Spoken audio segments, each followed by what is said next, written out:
हे good morning friends. सो आज हम तीन ऐसे प्रीपोजिशन की बात करेंगे जिनका मीनिंग तो सेम होता है लेकिन उनके मतलब अलग अलग होते हैं।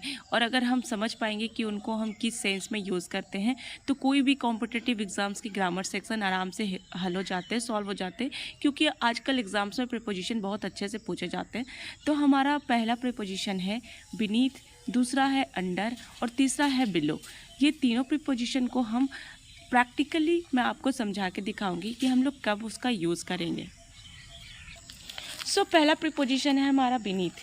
सपोज कि बीनीथ का मतलब होता है कि अगर कोई के नीचे, लेकिन के नीचे किस सेंस में यूज़ करेंगे। सपोज कि ये हमारा गुआवा ट्री है, ये हमारा गुआवा ट्री है, इसके रूट्स होंगे लेकिन इसके रूट्स हम लोगों को विजिबल नहीं है, ठीक है, और वो कम्प्लीटली कवर्ड है। तो अगर कोई ऐसी चीज़ जो कम्प्लीटली कवर्ड हो और हम दूसरा एग्जाम्पल है बीनीथ का, इस डायरी से समझेंगे। सपोज़ कि ये पेन मैंने इस डायरी के अंदर रख दी है, तो इसे हम क्या कहेंगे। इसके अंदर पेन है, we are knowing but we can't say under because we can't see the pen. So हम क्या करेंगे, हम यूज़ करेंगे the pen is beneath the diary और the pen is beneath the book. अगर आप किसी लेटर को छुपाते हैं किसी किताब में या कहीं पे, तो हम क्या कहेंगे कि the letter is beneath the book. So हम जान रहे हैं कि वहाँ पे लेटर छुपाया गया है या लेटर रखा है, बट जब हम उसको देखते हैं तो वो कम्प्लीटली कवर्ड है, वो हमें अच्छे से दिखाई नहीं दे रहा है। दूसरा हमारा प्रीपोजिशन है अंडर।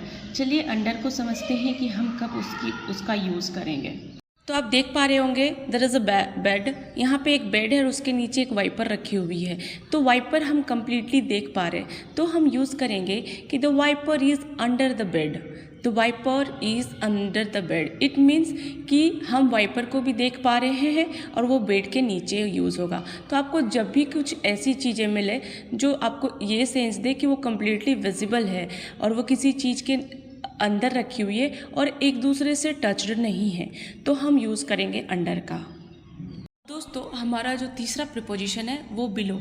एक्चुअली बिलो जो है वो अबव का ऑपोजिट होता है, लेकिन इसका मीनिंग भी के नीचे होता है। जिस तरह हम लोगों ने सीखा कि अंडर का मतलब भी के नीचे होता है, बीनीथ का मतलब भी के नीचे होता है, उसी तरह बिलो का मतलब भी के नीचे होता है।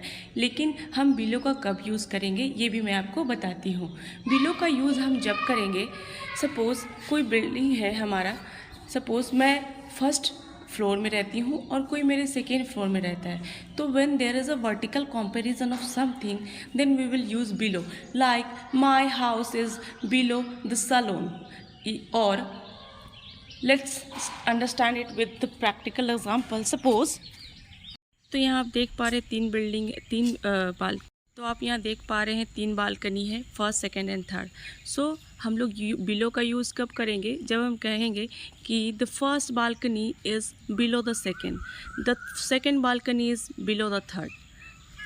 तो दोस्तों आज के लिए तीन प्रीपोजिशन काफ़ी हैं और मैं फिर से किसी नए प्रीपोजिशन के साथ जो कंफ्यूजिंग लगेंगे आपके साथ शेयर करूँगी, उनका मीनिंग बताऊँगी और उनका यूजेस भी बताऊँगी। तब तक के लिए नमस्कार, बाय बाय, टेक केयर।